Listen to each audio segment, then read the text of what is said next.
जैसा कि पहले ही बताया गया है, मंदिर में स्वच्छ कपड़े ही पहने। स्वच्छता एवं स्वास्थ्य पर चर्चा कर रहे हैं। तो मंदिर के अंदर जब आना चाहिए तो कैसे कपड़े पहन के आना चाहिए?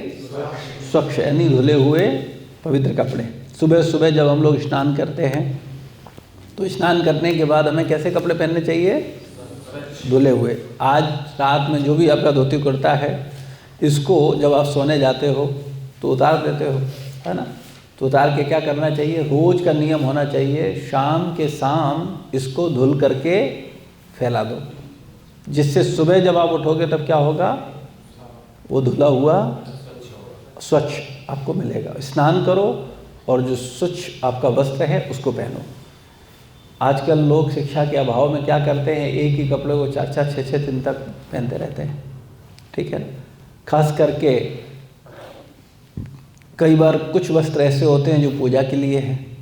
मान लो आप एक वस्त्र रखते हो जिसको आप केवल पूजा के समय पहनते हो, तो वो एक अलग बात है कि आप बस आधे घंटे के लिए पूजा में गए, अपने राम नाम की चादर है या मान लो गमछा है, जो भी है, उसको आपने पहना और उसको पूजा के बाद तुरंत उसको फोल्ड करके आपने उसको अलग रख दिया, तब एक अलग बात है। अदरवाइज हमें क्या करना चाहिए?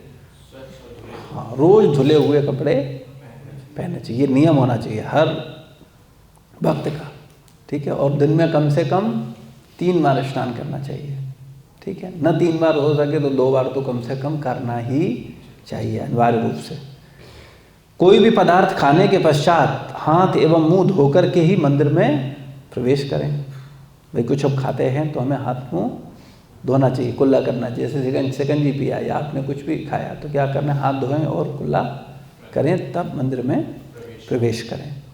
मंदिर में प्रवेश करते समय हाथ और पैर स्वच्छ धुले हुए हों। और आपने देखा हो ये परंपरा खाली मंदिर में नहीं है, सब जगह होता है।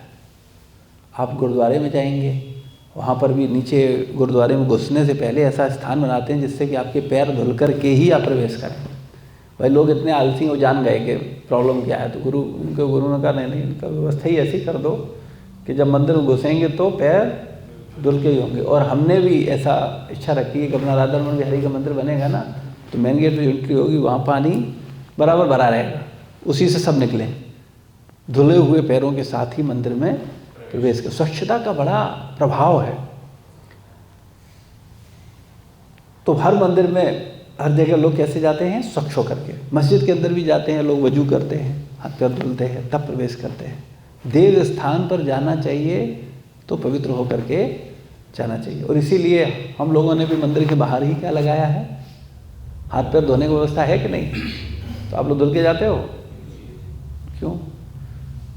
हम लोगों को हमेशा धुल करके जाना चाहिए। अगर धुले हुए हैं, ठीक है, और आप कहीं बाहर नहीं गए हो तो अलग बात। जैसे मंदिर में डिवोटी होते हैं तो मंदिर के मंदिर में हैं तो वो बार बार नहीं धोएंगे, लेकिन आप लोग अगर बाहर से आ रहे हो तो तुरंत हाथ पैर धुल करके ही मंदिर में प्रवेश करना चाहिए। ये सब शिष्टाचार, ये वैष्णव सदाचार की चर्चा का विषय नहीं है, पालन होना चाहिए। और एक दूसरे को पालन करने के लिए टोकना चाहिए विनम्रता के साथ, उसे नीचा दिखाने के लिए नहीं, उस पर दया करने के लिए, जिससे उसके द्वारा जो अहित हो रहा है आलस के कारण, भूल के कारण, उसमें सुधार हो, ठीक है ना। तो मंदिर में प्रवेश करते समय हाथ पैर धुले हुए हों। सोच क्रिया के पश्चात स्नान करके ही मंदिर में प्रवेश करें। अगर हम सोच क्रिया पे गए हैं तो हमें स्नान करने के बाद ही मंदिर में प्रवेश करना चाहिए। शमशान भूमि से आने के पश्चात अथवा मृत शरीर का स्पर्श करने के पश्चात योग प्रकार से स्नान करने के उपरांत ही मंदिर में प्रवेश करें।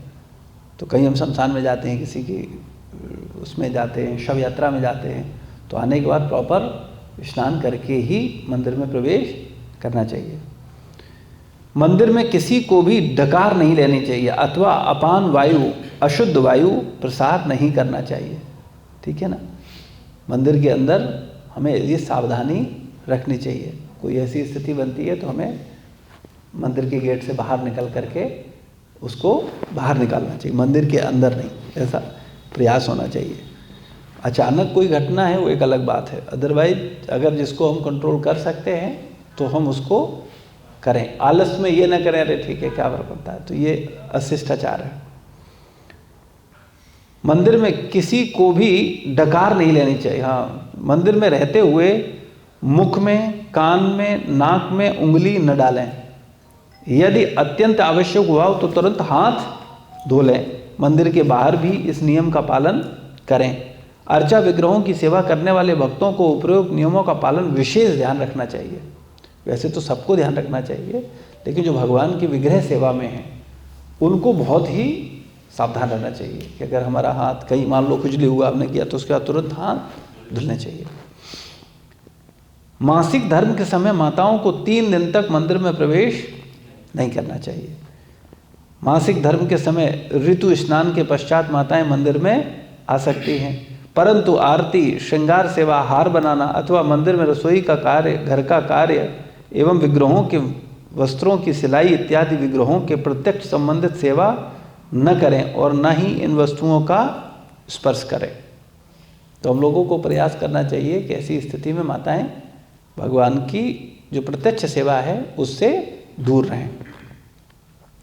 ऐसे समय मासिक धर्म वाली स्त्रियां भगवान की सेवा करने वाले किसी भी व्यक्ति के संपर्क में न रहें, यहाँ तक कि जो भगवान की सेवा कर रहा है उसको भी टच या स्पर्श न करें। ऐसी माता जी तुलसी पूजा में रह सकती हैं, परंतु तुलसी को जल अर्पण नहीं कर सकती। तुलसी पूजा में रह सकते हैं लेकिन जल अर्पण नहीं कर सकते। यहाँ मंदिर में प्रवेश से आशय विशेष रूप से, क्योंकि अक्सर लोग आते हैं मंदिर के अंदर, तो मंदिर को तुलसी पूजा कर सकते हैं, इसका मतलब तुलसी पूजा कहाँ, घर में भी होती है और मंदिर में भी होती है। तो उस तुलसी पूजा में दूर से सम्मिलित हो सकते हैं लेकिन तुलसी को स्पर्श नहीं कर सकते। किसी भी स्थान, काल, परिस्थिति में जपमाला पर नाम जप रोकना नहीं है। ऐसी स्थिति में भी स्त्रियां, माताएं नाम जप कर सकती हैं।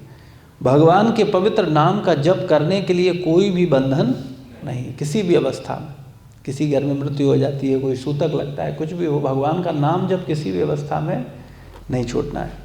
यदि संभव हो तो घर में भी माताओं को उपरोक्त नियम का पालन करना चाहिए, लेकिन कभी कभी अपवाद स्वरूप रसोई करने के लिए अन्य कोई व्यक्ति न हो तब उपरोक्त नियमों का पालन संभव नहीं होता है। ऐसे समय में उनको अपनी गृहस्थी के अन्य कर्तव्यों का पालन करना चाहिए तथा विग्रहों की उचित देखभाल हो रही है अथवा नहीं इसका ध्यान रखना चाहिए। ऐसे समय में यदि संभव हो तो परिवार के अन्य सदस्यों को उचित सहायता अवश्य करनी चाहिए।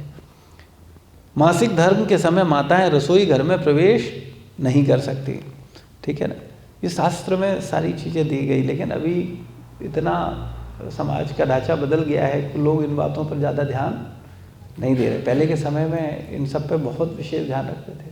कोई घर में ऐसे में किचन में प्रवेश नहीं करता था, बल्कि उनके लिए घर में 3 दिन के लिए एक अलग रूम होता था जिसमें वो आराम से अपना नाम जप करें, वहाँ रहें, और उनको प्रसाद वहाँ दे दिया जाता था। लेकिन अभी क्या है, इतना शुद्धता और शुद्धता पे जो लोग, बहुत से घरों में विचार नहीं होता है, लेकिन ये अच्छा नहीं है। हम जितना पालन कर सकें उतना हम लोगों को करना चाहिए। सामान्य व्यवहार, हम भक्त हैं और सदैव गुरु तथा कृष्ण का प्रतिनिधित्व करते हैं। यह बात सभी भक्तों को सदा ध्यान में रखनी चाहिए। मंदिर में रहें या घर पर, कचहरी में काम कर रहे हों या मार्ग पर हों, प्रत्येक को अपने सद्व्यवहार द्वारा गुरु और भगवान श्री कृष्ण के प्रति प्रशंसा भरे उद्गार प्राप्त करना चाहिए। इसी प्रकार अपने दुर्व्यवहार के कारण अपने गुरु और श्री कृष्ण का अपमान हो, ऐसा व्यवहार कभी नहीं करना चाहिए। क्योंकि देखो, हम लोगों का तो कोई इज्जत नहीं है, लेकिन हमारे गुरु का तो इज्जत है, प्रभुपाद जी का तो इज्जत है। तो हमारा ऐसा व्यवहार नहीं होना चाहिए जिससे मेरे गलत आचरण से मेरे गुरु को लोग बोलें या प्रभुपाद जी को बोलें या भगवान को बोलें ये कैसे भक्त हैं। तो हमें बहुत सावधान रहना चाहिए। हमें कोई ऐसा कार्य नहीं करना चाहिए जिससे हमारे गुरुजनों को नीचा देखना पड़े। यदि किसी का अनादर अथवा अपमान किया गया हो तब भी ऐसे समय में स्वयं की उदारता दिखाते हुए अपना स्तर जरा भी कम न होने देते हुए व्यवहार अच्छा रखना चाहिए। ये बहुत इम्पोर्टेंट है। यदि कोई हमारा अपमान भी करता है तो हमें उसको सह लेना चाहिए और उस परिस्थिति को अवॉइड करना चाहिए। हम लोग देखते हैं कई बार हम छोटी छोटी बात में गुस्सा हो जाते हैं, हम एक दूसरे भक्त को नीचा दिखा देते हैं, तुम क्या कर रहे हो, तुमने ऐसा कैसे किया, तुम क्या कर रहे हो। जो बाहर के लोग देखेंगे वो क्या कहेंगे, कह रहे देखो ये भक्त हैं, ये लोग आपस में कैसे व्यवहार कर रहे हैं। तो हमारा आचरण जो है बड़ा पवित्र होना चाहिए, संयमित होना चाहिए। भक्तों को सदा इस बात का ध्यान रखना चाहिए कि कोई उन्हें फंसाए अथवा ठगे नहीं। साथ ही साथ भक्तों को किसी भी झगड़े का या व्यर्थ के वाद विवाद में नहीं पड़ना चाहिए। हमें किसी वाद विवाद का डिस्कशन नहीं होना चाहिए, चाहे पार्टी को लेकर के कई बार राजनीतिक मुद्दे हो जाते हैं भक्तों में। हैं भक्त लेकिन कोई फॉलो कर रहा है, मान लो भाजपा को कोई फॉलो कर रहा है, समाजवादी पार्टी कोई फॉलो कर रहा है बहुजन समाजवादी पार्टी को, अब वो एक दूसरे से अपने पक्ष रख करके एक दूसरे से लड़ते हैं। तो भक्तों को इन सब मैटरों में नहीं पड़ना चाहिए और हमेशा वाद विवाद को अवॉइड करना चाहिए। भाई ठीक है, किसी व्यक्ति की कोई विचारधारा हो सकती है, किसी की कोई हो सकती है, किसी की कोई हो सकती है, हम किसी पर क्यों थोपें। हर व्यक्ति स्वतंत्र है, वो अपना जो, लेकिन कम से कम जब वो भक्ति को समझेगा, अध्यात्म को समझेगा, धर्म को समझेगा, तो उसका विवेक स्वयं जागृत होगा, कौन सही है कौन गलत है, कौन गलत कर रहा है कौन सही कर रहा है। हमें उस बहस में किसी भी, कोई भी, चाहे गेम हो चाहे क्रिकेट हो या कुछ भी हो, हमें किसी वाद विवाद में कभी भी नहीं पड़ना चाहिए। और साथ ही इस बात का भी ध्यान रखना चाहिए कि कोई आपको न ठग ले। भक्त का मतलब ये नहीं है कि मूर्ख बन जाओ, कोई भी आए आपको बेवकूफ़ बनाए और आप बेवकूफ़ बन जाओ। अपनी बुद्धि रखो, समझदार रखो, आप सज्जन हो, मूर्ख नहीं। सज्जन और मूर्ख में भेद होता है। सज्जन व्यक्ति झगड़ा नहीं करता, वाद विवाद नहीं करता, लेकिन वो मूर्ख नहीं होता है कि उसे कोई भी व्यक्ति मूर्ख बना दे। तो भक्त का मतलब मूर्ख बनना नहीं है, सज्जन बनना है। विपरीत लिंग के व्यक्ति से व्यवहार करते समय विशेष सावधानी बरतें। हमेशा ये प्रयास होना चाहिए कोई भी यूथ आईजीएफ से बात नहीं करे। एकदम स्ट्रिक्ट निर्देश है इसको, और इसको सब पालन करना चाहिए।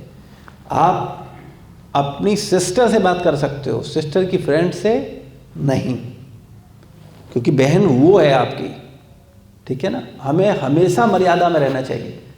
अगर हम मर्यादा नहीं रहेंगे तो हम अपना ही अपमान कर पाएंगे, अपनी ही उपेक्षा होगी। और बहुत ही मर्यादित व्यवहार होना चाहिए, बहुत ही मर्यादित होना चाहिए। कभी किसी को कोई हेल्प है तो हेल्प भी ऐसी नहीं करनी चाहिए जिससे हमारी इंसल्ट हो जाए। कई बार ऐसी स्थिति बनती है, नहीं हम इनको छोड़ देते हैं, ये कहाँ जाएंगे उनको, नहीं, वो आए हैं तो वो चले भी जाएंगे, हमें उन पर दया दिखाने की आवश्यकता नहीं है। उनका अपना जिम्मेदारी है, हमारा अपने, वो अपनी तरीके से आए हैं, अपने तरीके से जाएंगे। हाँ, कभी कोई ऐसी स्थिति बनती है जब तुमको स्वयं अचिंत रूपनी बोले या हम बोले कि नहीं जाओ ऐसे करके जाके आओ, तब। उसके अलावा किसी भी व्यक्ति को माताओं के संपर्क में बिल्कुल नहीं रहना चाहिए। ये स्ट्रिक्ट नियम सबको पालन करना चाहिए अगर आप लोग चरित्रवान रहना चाहते हैं तो। श्री रूप गोस्वामी कहते हैं कि भक्तों को अपने सामान्य व्यवहार के प्रति कभी भी असावधानी नहीं बरतनी चाहिए। दूसरे शब्दों में कहा जाए, भक्तों को अपनी मूलभूत औपचारिकता, सभ्यता एवं मान अपमान के व्यवहार को सांसारिक समझकर स्वयं को उनके परे पहुंचा हुआ दिव्य व्यक्ति समझकर उनकी उपेक्षा नहीं करनी चाहिए। कई बार लोग बोलता रहे, हमें कोई फर्क नहीं पड़ता प्रभु, हम स्त्री थोड़े ही है, हम पुरुष नहीं है, हम लोग कौन है, आत्मा है। बोले आपने पढ़ा नहीं मीरा जी का देखो उदाहरण, वो बता रही थी आत्मा है, तो कहाँ स्त्री पुरुष से कर्म पड़ रहे हो, कोई दिक्कत नहीं। तो ऐसा हमें महापुरुष बनने की कोशिश नहीं करनी चाहिए। किसी से भी स्वयं के पैर से स्पर्श हो जाना अपराध माना जाता है। मंदिर में बैठे हुए लोगों के बीच में मार्ग निकालना हो तो थोड़ा झुककर हाथ आगे करके हमें मार्ग चाहिए ऐसा संकेत करने चाहिए जिससे बैठे हुए लोग एक तरफ हटकर रास्ता दे दें। यदि अनजाने में आपके पैर का स्पर्श किसी को हो गया हो तो तुरंत धीरे से उसके शरीर के दाहिने हाथ से स्पर्श करके हाथ अपने मस्तिष्क पर लगाना चाहिए। ऐसा करने से अपराध नष्ट हो जाता है। हमें किसी भी वक्त को पैर नहीं लगना चाहिए, और अगर पैर लग गया है तो तुरंत उसको स्पर्श करके प्रणाम करना चाहिए कि उसको, जिससे मुझे क्षमा करें, धोखे से हो गया। और अगर निकल रहे हैं तो हाथ का इशारा करते, कृपया रास्ता दें, कृपया रास्ता दें, इशारा करते, क्योंकि कथा चल रही है, कीर्तन चल रहा है, तो बोलने की ज़रूरत नहीं है, टच इशारा करके कर सकते हैं। और अगर माताएं हों तो हम उनको दूर से प्रणाम कर सकते हैं, उनको टच करके पैर नहीं छू सकते। शास्त्रों के अनुसार दो ब्राह्मणों या भक्तों के मध्य से जाते समय यदि दिखाकर हम मार्ग नहीं मांगते तो हमारा संपूर्ण ज्ञान नष्ट हो जाता है। शास्त्रों में कितना कुछ है। शास्त्र में वर्णन है, चरणामृत का पान करने से व्यक्ति भवबंधन में नहीं आता, अकाल मृत्यु से उसकी रक्षा होती है, अकाल मृत्यु नहीं होती। और पुण्य, चरणामृत लेने का बड़ा पुण्य है, लेकिन चरणामृत की एक बूंद अगर जमीन पे गिर जाए तो 8 गुना अधिक पाप है। हम लोग क्या सुनते हैं, अपने फायदा की चीज, हाँ ये फायदा है, हाँ चरणामृत लेना है। नुकसान क्या है उस पर ध्यान, भाई फायदा है तो नुकसान भी है। जैसे वृंदावन धाम है, धाम फायदा है, लेकिन धाम में अपराध करोगे तो 8 गुना नुकसान भी है। वैष्णवों के साथ, गुरुजनों के साथ, भगवान के अर्चा विग्रह के साथ फायदा भी है और 8 गुना नुकसान भी है। तुम्हारी चेतना कैसी है, तुम किस भावना से कर रहे हो, किस सोच के साथ कर रहे हो। तुम कैजुअल ले रहे हो तो तुमसे अपराध स्वाभाविक बनेगी, कोई तुम्हें बचा नहीं सकता। और अगर तुम गंभीरता से ले रहे हो, सावधान हो, तो कभी अपराध नहीं बनेंगे। अगर हम चरणामृत लेते समय सावधान हैं तो हमसे कोई गलती नहीं होगी। और अगर हम कैजुअल हैं, अरे चलना रोज है, रोज लेते हैं हम लोग चलना, तो ऐसा नहीं। कभी कभी किसी को चरणामृत मिलता है बड़ा आदर से, हाँ चलना, और जो चीज़ रोज मिलती है उसको हम क्या करते हैं, कैजुअल लेने लगते हैं, तो अपराध करते, फिर फैला देते। कई बार चरणामृत देने वाले फैलाते हैं, क्यों? क्योंकि वो रोज बांट रहा है चरणामृत। तो अगर चरणामृत बांट रहे हो रोज, तुम चरणामृत के संपर्क में हो, इसका मतलब ये नहीं है कि तुम उसको उपेक्षा करो, फिर तुम अपराध करोगे और अपनी स्थिति से गिर जाओगे। हमने देखा है बड़े अच्छे अच्छे भक्तों को जो बड़े उत्साहित होते हैं और बड़े उत्साह के साथ भक्ति करते हैं, लेकिन वैष्णव अपराध करके धराशायी हो जाते हैं। ढेरों ऐसे लोग हमने देखे हैं अपने इस 18-20 साल के आध्यात्मिक जीवन में, ढेरों ऐसे लोग देखे। और ऐसे नहीं, बहुत ऊंचे ऊंचे लेवल, ब्राह्मण दीक्षा लिए हुए, गुरु महाराज से ब्राह्मण दीक्षा लिए हुए भक्त, और वैष्णव अपराध करके गायब हो गए। और ऐसा नहीं, उनका अपना एक नाम था। दिल्ली के अंदर की बात कर रहे हैं, क्योंकि महाराज मैं दिल्ली में रहता था, मैं भक्तों का नाम नहीं लूँगा, लेकिन मैंने देखा है सैकड़ों लोगों को, बड़े बड़े प्रचारक हैं, बड़े बड़े, और अपराध किया नहीं कि गायब हुए। और महाराज के प्रति अपराध किए, वरिष्ठ भक्तों के प्रति अपराध किए, बस अपराध किया और व्यक्ति गायब, उसे पता नहीं चलेगा उसको क्या होगा। और लोग, जो नए लोग हैं, उनको लगेगा अरे ये तो बड़ा अच्छा भक्त था, ये अचानक इसको, जैसे संजय प्रभु हमारे पूरे समर्पित हैं, इनको बार बार बोलते थे वो संजय प्रभु बहुत अच्छे हैं, संजय प्रभु देखो अपना पूरा जीवन दिए, ठीक है ना। तो आप लोगों को क्या लगता है, संजय प्रभु बहुत अच्छे हैं, और सच में अच्छे हैं। लेकिन अगर ये वैष्णव अपराध करेंगे तो इनका बुद्धि ऐसा खराब होगा कि फिर ये वैष्णव समाज के अंदर रह नहीं पाएंगे, और नहीं रह पाएंगे तो आपको क्या लगेगा, अरे ये तो बहुत अच्छे भक्त थे, उनको क्या हो गया अचानक। तो हुआ कुछ नहीं है, क्या हुआ है, अपराध हुआ है। तो हमें वैष्णव अपराध से बहुत सावधान रहना चाहिए, हमको बहुत सावधान रहना चाहिए। तो इसलिए अरे रूप गोस्वामी प्रहलाद महाराज का उदाहरण देखिए, आपको कितने बार बताया कि उन्हें भगवत प्राप्ति हो चुकी थी, लीला में प्रवेश हो चुका है, और वैष्णव अपराध के माना क्या हुआ, लीला स्मरण नहीं हो रहा है। तो ऐसे ही जब आप भगवान के भक्तों के संग में आनंद नहीं आएगा, बुक डिस्ट्रीब्यूशन अच्छा नहीं लगेगा, प्रचार बोरिंग लगेगा, अरे एकदम बुद्धि खराब होगी। हो पता है क्या लगेगा आपको, अरे क्या कर रहे हैं हम, अपना जीवन नष्ट कर रहे हैं, हमारा कैरियर नुकसान हो रहा है, हमने जीवन में क्या क्या कर सकते थे। एकदम ऐसा बुद्धि खराब होगा कि तुमको लगेगा कि अरे कहाँ से कहाँ पहुंच गए। जैसे आप सोच सकते हो कि प्रहलाद महाराज जो कि भगवान महाभागवत हैं, 12 महाजनों में से एक हैं, और जिन्होंने भगवान को अपनी भक्ति से प्रकट किया है, उनको मार डालो तब भी भगवान का नाम लेना नहीं छोड़ रहे हैं। और पिता कह रहा है कि तुम्हें मार देंगे, मरवा दो इसको, लेकिन नाम नहीं छोड़ रहे हैं। ऐसा व्यक्ति, कभी सोच सकते हो भगवान विष्णु पे आक्रमण करने की बात करने लगे? तो प्रहलाद महाराज स्वयं अपने उदाहरण से सिखाते हैं कि जब उनसे वैष्णव अपराध बन जाता है तो उनका बुद्धि भी किसके प्रति खराब हुआ? भगवान के प्रति खराब हो गया। तो अगर तुम्हारा अपराध करने से गुरु के प्रति खराब हो जाए, प्रभुपाद जी के प्रति खराब हो जाए, इस्कॉन के प्रति खराब हो जाए, या अपने आपस में भक्तों के प्रति खराब हो जाए, तो कौन सी बड़ी बात है? तो आपको सावधान रहना है। बताना हमारा फर्ज है, मानना न मानना आपकी इच्छा है, लेकिन वैष्णव अपराध से सावधान रहना है। लेकिन सावधान कैसे रह सकते हैं? इसका मतलब ये नहीं हम सब में घुल मिल जाएंगे। अगर हम सब में घुलेंगे मिलेंगे तो निश्चित रूप से अपराध बनेंगे।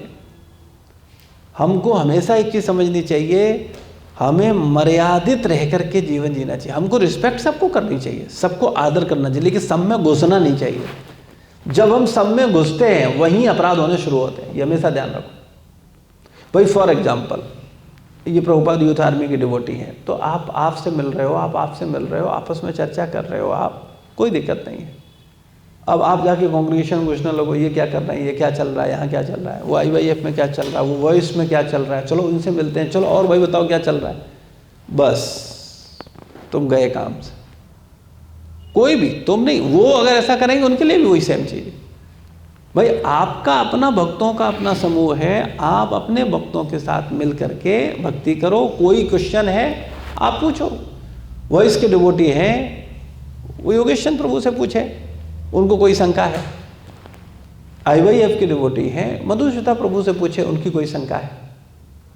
IGF है, वो चिंतरूपनी से पूछे, उनकी कोई शंका है।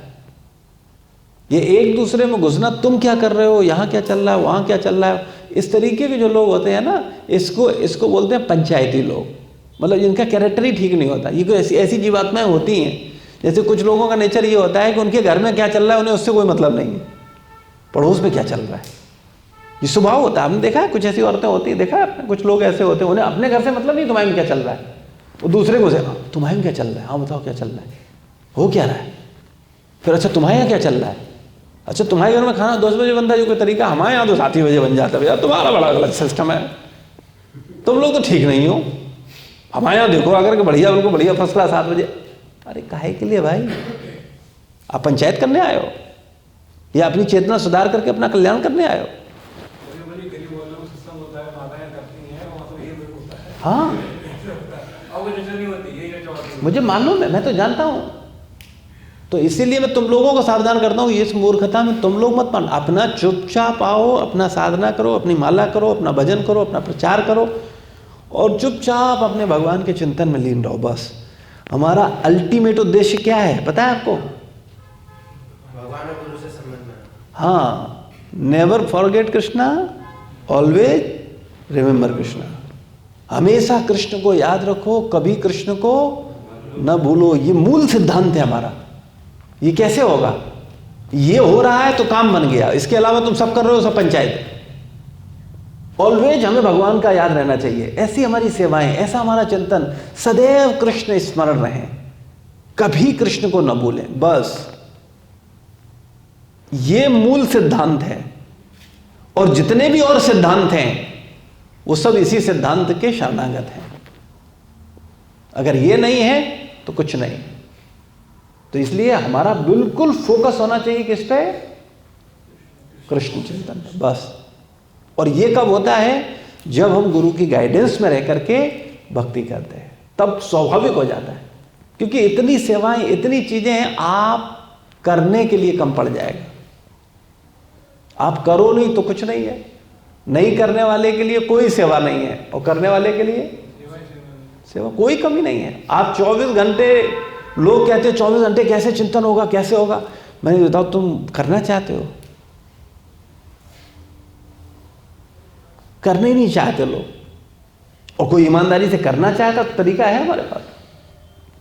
भगवान ने बोला, मन मना मत भक्तो मध्याजी मम, उसको सदैव मेरा चिंतन करो, मेरे भक्त बनो, मेरी पूजा करो। कोई पालन करना चाहता है इसको? नहीं। हमें तो तमाशे करने। अगर आप करना चाहो 24 घंटे कृष्ण चिंतन में रहो, हो ही नहीं सकता नहीं रहो। कृष्ण सेवा और कृष्ण चिंतन अभिन्न है, कोई अलग नहीं है।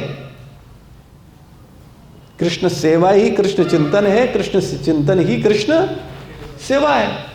आप कृष्ण के लिए कार्य करो, अपने आप स्वाभाविक होगा। बाद में, अभी बाद में आएगी।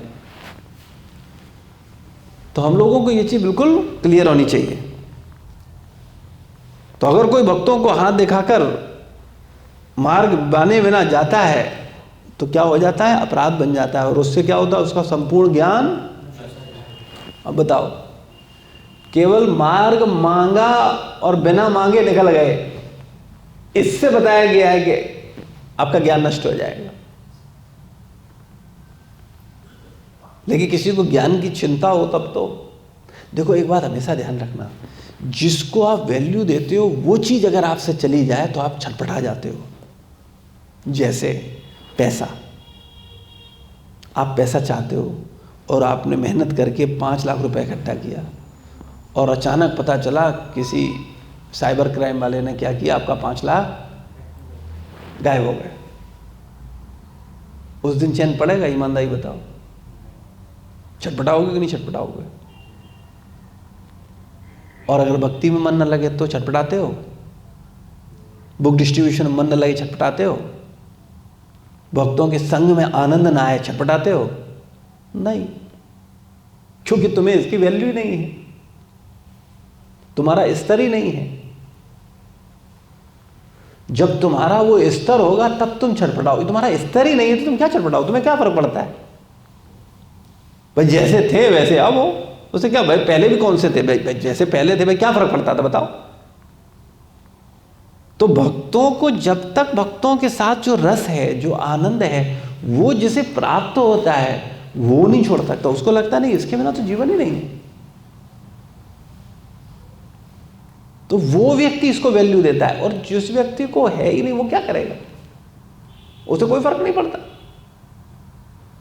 तो हम लोगों को बहुत सावधान होकर के भक्ति करनी है। ये वैष्णव सदाचार बुक है ही वैष्णव बनाने के लिए।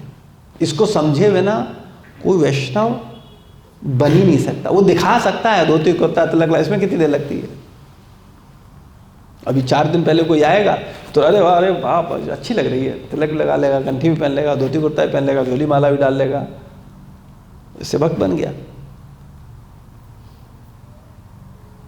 उसको वैष्णव सदाचार का पालन करना पड़ेगा, तब वो वैष्णव है।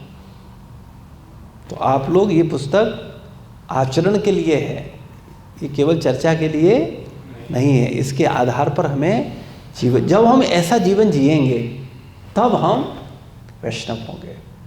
और इसकी शुरुआत में ही हमने आपको बताया था, जब इसकी शुरुआत करी थी, कि कोई व्यक्ति अगर वैष्णव सदाचार का पालन नहीं करता है तो लोक में क्या होता है? उसकी जगहसाई होती है और अंत्योगत्वा उसे कुछ प्राप्त नहीं होता है। जब उसको उस ज्ञान की आवश्यकता होगी तब वो ज्ञान याद नहीं याद आएगा। कई बार लोग बोलते हैं अरे मैं बड़ा होशियार हूँ, मैंने सब सीख लिया है ना। बोले मैं क्लास में जाता था, चुपचाप बैठता था, बोले कोई पंचायत, अपने को बस पूरा ज्ञान चाहिए और मैंने सब सीख लिया है।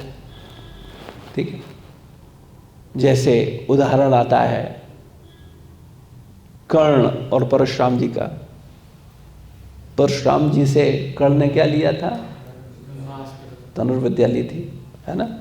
और परशुराम कोई साधारण गुरु नहीं है, भीष्म पितामह के गुरु हैं, और स्वयं भगवान है। और उनसे लेने के बाद लेकिन गुरु नाराज हो गए। क्यों? क्योंकि उनसे छुपाया, झूठ बोला। तो क्या हुआ? जब उस उन्होंने क्या बोला, जब वो विद्या उन्हें सबसे ज्यादा जरूरत थी, जिस समय काम की, उसी समय काम नहीं आई। इस घटना से बहुत कुछ सीखने वाला है। हम धूर्तता से कुछ प्राप्त नहीं कर सकते। और बुरा मत मानना, हम संसार के सब लोग धूर्त हैं। इस पर विचार करिएगा, आपको पता चलेगा जब हम ईमानदारी से अपना आकलन करेंगे तो। लेकिन अगर हम धूर्तता से कुछ प्राप्त करना चाहते हैं तो हमें कुछ प्राप्त होने वाला नहीं है। वो जिस समय उसकी मृत्यु होनी है उसी समय उसको विद्या याद नहीं आ रही, अस्त्रों को बुला नहीं पा रहा। हम लोगों की परीक्षा कब होगी? हाँ, मान लो किसी व्यक्ति ने, कई बार लोग हमसे पूछते हैं, बोले अरे प्रभु जी वो तो बड़ा अच्छा भक्त था और आप इतना उसने आपके सानिध्य में सीखा और इतना आजकल वो लेक्चर ले रहा है, वो कर रहा है, वो तो बहुत बढ़िया कर रहा है, बहुत बढ़िया चल रहा है, लेकिन वो अपराध कर रहा है या उसका भाव ठीक नहीं है, तो क्या है? तो इसको कैसे समझें? तो मैं उसको कर्ण का उदाहरण देता हूँ कि इसकी असली परीक्षा क्या है। जब मृत्यु होगी तब भगवान याद आए, तब काम बनेगा। और मरते समय अगर भगवान याद नहीं आए तो सब बेकार, तो वो याद नहीं आएंगे। वो केवल उस ईमानदार भक्त को आएंगे जो सच्चा है, जो ईमानदार है, जो सज्जन है, जो पवित्र है। स्वाभाविक रूप से उस पर भगवान का कृपा होगा। चालबाजियों से कृपाएं नहीं मिलती हैं। चालबाजियों से कुछ भौतिक लाभ हो सकते हैं आपको, क्योंकि संसार चालबाजियों का है, लेकिन वो लाभ आध्यात्मिक नहीं होंगे, वो लाभ भौतिक ही होंगे। और कई बार हम लोग इतने बड़े मूर्ख हैं कि हम भौतिकता क्या है और आध्यात्म क्या है इसमें भेद ही नहीं कर पाते। देखो, मैं आपको एक बड़ी महत्वपूर्ण बात बोल रहा हूं, इस पर विचार करना। आध्यात्मिकवादी होकर के भी कोई पूर्ण भौतिकवादी हो सकता है और कोई पूर्ण भौतिकवादी होकर के भी पूर्ण आध्यात्मवादी हो सकता है। ये तो बात केवल अंतःकरण की है कि आपके अंदर क्या है। ये हम बाहर दिखाते हैं लोगों को। ईमानदारी बताओ, हम लोगों के एक चेहरे हैं, यही प्रॉब्लम। जिस दिन मेरा एक चेहरा होगा, बस, दो चेहरों से काम नहीं चलेगा। असलियत अपने को रखना होगा, अपने को प्योर करना, हमें अपने को कल्याण करना, हमें इस जगत से निकलना है, हमें इस जगत में रहना नहीं है, ये रहने लायक स्थान नहीं है। ठीक है, हमें जब तक मिला है तब तक हमारी जिम्मेदारियां हमें करना सब है, लेकिन हमें हमारा कॉन्सेप्ट ये क्लियर होना चाहिए, ये जगत मेरा नहीं है, न जगत की कोई वस्तु मेरी है, न घर मेरा है, न दुकान मेरी है, न परिवार मेरा है, न शरीर मेरा है, कुछ भी मेरा नहीं है। और जो मेरे हैं उन्हें हम मेरा मान नहीं रहे।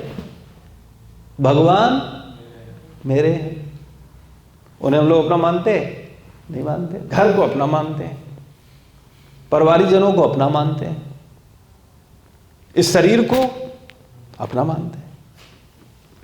और शरीर किसने दिया? भगवान। इस शरीर से हम लोग रोज मजा लेते हैं, लेते हैं कि नहीं लेते? लेकिन जब जब मजा लेते हैं तब तक भगवान धन्यवाद देते हैं। तो एहसान फरामोश हैं कि नहीं हम लोग? तो हमने रसगुल्ला खाया, मजा आ गया, मजा ले लिया, और एक बार भी नहीं कहा भगवान धन्यवाद। अगर आपने जीवी नहीं दी होती तो ये मजा कैसे ले पाते?